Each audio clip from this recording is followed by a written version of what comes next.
Praise the Lord. मेरे मसीह भाई बहनों, परमेश्वर आप सबको आशीष दे। आज हम देखेंगे दानियल के बारे में। तो दानियल परमेश्वर का एक सच्चा भक्त, परमेश्वर का दास था, जो परमेश्वर की सदा भक्ति में लगा रहता था और अपने नियम रीति के अनुसार दिन के 3 बार परमेश्वर के सामने प्रार्थना किया करता था। तो दानियल के समय में एक दारा राजा हुआ करता था। वो दारा राजा ने दानियल को अपने अध्यक्षों के बीच में ऊपर अधिकारी ठहराया था। तो जब दानियल को पता चला कि जब दारा राजा को पता चला कि दानियल के ऊपर परमेश्वर का आत्मा रहता है, तो दारा राजा ने उनको और भी ज़्यादा प्रतिष्ठा दी। तो ये देखिए, जो दानियल के नीचे जो अधिकारी थे फारसी लोग, और ये देख के उनसे दानियल से जेलसी करने लगे। तो उन्होंने उसके बाद वो दानियल राजा में दोस्त ढूंढने लगे कि इसको कैसे फंसाएं और नीचे गिराएं। तो ये दोस्त ढूंढने लगे, लेकिन दानियल के जीवन में उन्होंने कोई दोस्त नहीं पाया। तो इसके बाद उन्होंने सोचा कि इसमें तो हमें कोई दोस्त नहीं मिल रहा है, इसलिए परमेश्वर के अलावा, परमेश्वर के मामले के अलावा और हम इसको किसी चीज़ में नहीं फंसा सकते। तो उन फारसी मादियों ने एक योजना बनाई दानियल को फंसाने के लिए।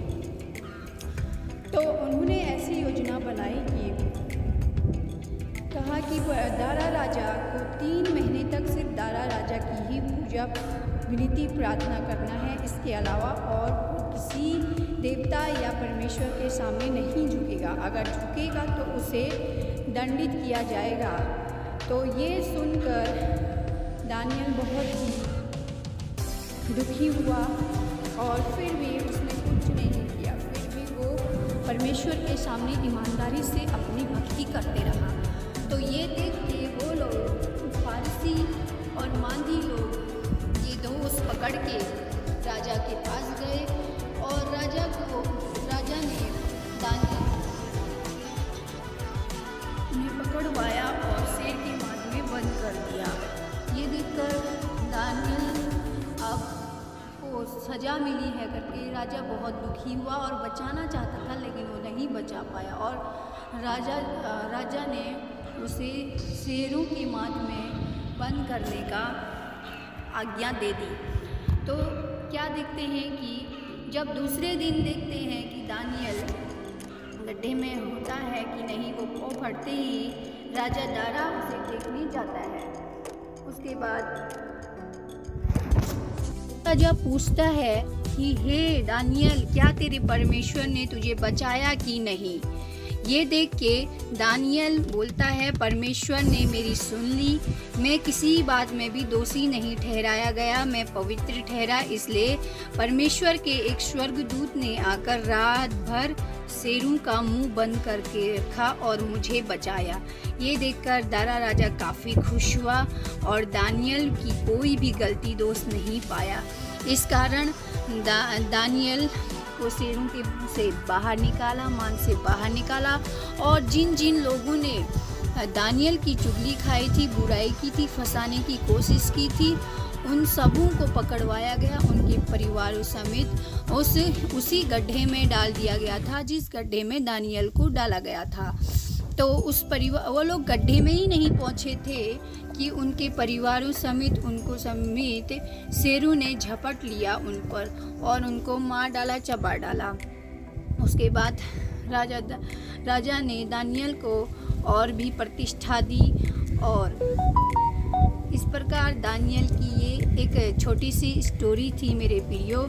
और राजा दानियल की और भी बहुत सारी बातें हैं। राजा दानियल ने स्वप्नदर्शी था, बहुत से स्वप्न के अर्थ राजा को बताए और बहुत सी बातें जो बताई, जिस कारण से परमेश्वर ने दानियल को राजा के द्वारा बहुत ही प्रतिष्ठा दिलाई। इस प्रकार वो परमेश्वर का पवित्रताई से चलने वाला भक्त था, दास था और दिन के 3 बार परमेश्वर के सामने झुकता था, विनती प्रार्थना करता था और दानियल भी परमेश्वर की हमेशा भक्ति करता रहा। इसी प्रकार मेरे प्रियो, हम देखते हैं कि बाइबल के पुराने नियम में ऐसे ऐसे बहुत सारे परमेश्वर के दास हैं जिनके बारे में हम जान सकते हैं, पढ़ सकते हैं। आप पुराने नियम में जाके देख सकते हैं कि हमें बाइबल के बारे में अगर हम पूरा भी ना पढ़े तो कुछ जानकारी हमें होना बहुत ज़रूरी है, जिससे परमेश्वर हमें आशीष देता है, हमारे जीवन की मलिनता दूर होती। क्योंकि इन पवित्र जीवन वचनों को हम अपने जीवन में ग्रहण करें तो परमेश्वर हमें आशीष देता है। तो मेरे प्रियो, परमेश्वर आप सबको इस स्टोरी दानियल के बारे में जानने के द्वारा आपको बहुत से आशीष दे, बहुतायत से आशीष दे। आपके जीवन से हर एक परेशानी, विपदा, दुख, दरिद्रता दूर हो, बीमारियां दूर हो। परमेश्वर आपके जीवन में शांति प्रदान करे। तो मेरे प्रियो, आपको ये स्टोरी कैसी लगी? पसंद आए तो एक लाइक कीजिए, कमेंट कीजिए, सब्सक्राइब कीजिए और मिलते हैं एक नए परमेश्वर के दास के बारे में। इसलिए एक छोटी सी प्रार्थना मैं आपके लिए करूंगी। धन्यवाद पिता परमेश्वर, जिन जिन मसीह भाई बहनों ने मेरी इस प्रार्थना को ग्रहण किया और इस परमेश्वर के दास की जो ये कहानी सुनी, उन सबको तू आशीष दे। और जो तेरे इन वचनों को ग्रहण करते हैं, तेरे इन वचनों को सुनते हैं प्रभु, उनके जीवन में आज तू बहुतायत से आशीष दे। इनके जीवन से हर एक विपदा दूर हो, बीमारियां दूर हो, परेशानियां दूर हो, दुख तकलीफ दूर हो। यीशु के नाम से दया कर मेरे परमेश्वर, क्योंकि तू दयालु परमेश्वर है। जैसे तूने दानियल को शेरों के मुंह से बचाया परमेश्वर, शेरों का मुंह बंद किया, उसी प्रकार आज तू हमारे शत्रुओं का मुंह भी तू इसी प्रकार बंद कर।